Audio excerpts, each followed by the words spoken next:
مندو اللہ رب العزت پورا کائنات خالق مالک واحد وحده لا شریک ذات تا الله ټول دنیا جوړ کړې دو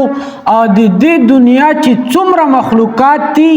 دا ټول الله پیدا کړی دي او د دغه مخلوقاتو تنظیم رزق د دې د زندګۍ او د موت پورا احوال دا ټول شونه د الله پاک علم کې ده او بیا الله رب العزت د دغه مخلوقاتو او د دا جهان والا خلقو د پراو جناتو د پراو چې څومره مخلوقات دي هغه د پر پورا ضابطه حیات قران مجید راستوله ده. قران مجید دا د انسان د زندګۍ هر موضوع سره خبره کوي. د انسان بچپن نونسه د انسان اخیری وخت رسه قران مجید په دې منته خبره کوي. او بیا قران مجید مو خطبه کې آیات ویل چې وی هل یستوی الذین یعلمون والذین لا یعلمون چې هغه خلق چې هغه صاحب علم دي هغه د علم ولدي او هغه خلق چې هغه د بغیر علم ولدي دا کله نه برابرېږي سره. نو علم صاحب علم او غیر صاحب علم چې وسړي سره علم نشته دا کله نه برابرېږي. الله پاک قران مجید کې فرمایي نو د علم او د علم ولا خلقو د دو ډیر فضیلت تا قران مجید ضابطه حیات تو الله رب العزت په قران کې فرمایي چې انا نحن نزلنا ذکر وانا له لحافظون چې وی دا قران مجید دا مو نزل کړه دا او زه دې موږ نزل کړه او موږ دې حفاظت کوون کیو او به دا یو مثال سره دا خبره منتظون پوي کوي. یو بادشاہوي کنه یو بادشاہ هغه د خپل ملک هغه د خپل علاقې هغه د خپل وطن د دې حفاظت کول غوړي بیا هغه بادشاہ خپل نه چې هغه خامخا په سرحد منطق شینی یا بارډر منطق شینی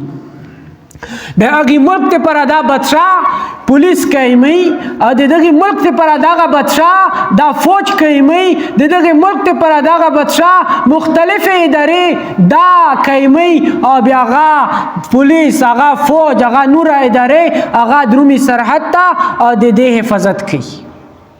دا رنګه الله رب العزت چې دا قران مو نازل کړه او د دې حفاظت کوون کا ځای د دې پر الله پاک خپل ګروپ جوړ کړه خپل فوج جوړ کړه.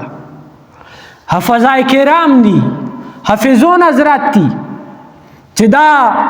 د الله کلام د دې حفاظت او د دې څومره ټکی حروف دي د دې الفاظ دي د دې حفاظت کوون کی دا الله پاک د دې پر ګروپ چې جوړ کړه هغه حافظون دي. بیا د دغه قران مجید د دغه الفاظ او د حروف د حفاظت لپاره الله پاک کریون پیدا کړی دي چې به کری دا به حرف د ټکی ټکی د دې حفاظت کوي به فلانا ټکا داسې ادا کیږي فلانا ټکا داسې ادا کیږي. بیا د دغه قران مجید د دغه ټکو لپاره الله رب العزت د ټکو مینو لپاره علما کرام پیدا کړی دي. علما کرام چې دا به دغه ټکو حفاظت او دغه ټکو صحیح منار بوسي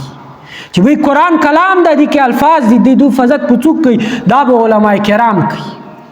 او بیا دغه قران مجید دغه الفاظ د معرفت ته پر الله پاک مشایخ راستولي دي.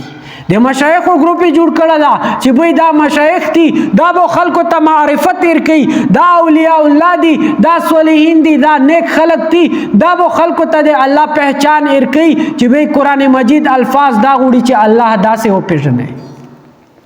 بچ کله یو طالب دا د الله لیاري کې درومي وځي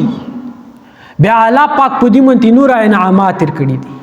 لکه کله چې یو بادشاہ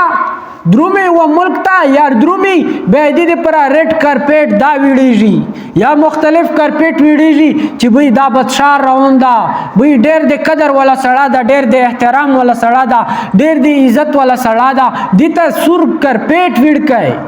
خو لیکن کله چې یو طالب علم دا د الله لیاري کې وروزي او دا کور نه درومي بیا د الله مخلوق فرشته د تخپل وزر ویډي د دې دمر فضیلت تا.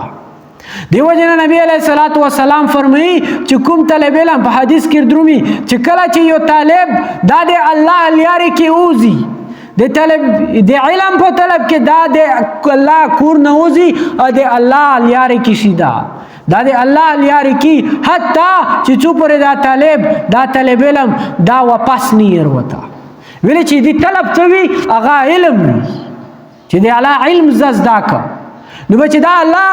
علم دې پاره دی کور نه ووتل بیا دا د الله لیارې کې شو په ظاهره خو موږ دا وایو چې الله لیارې کې شو خو لیکن د خبرې مطلب څه ده دې خبرې مطلب دا ده چې یو سړی د الله لیارې کې شو بیا که دا ویده شي دې ته به اجر ملویږي بیا که دا نور مصروفیاتې وي کانې پینے کې مصروف وي دې ته به الله پاک خپل اجر کوي ویلې چې دا د الله لیارې کې وته ده او د الله لیارې دغه اجر به ده ته ملویږي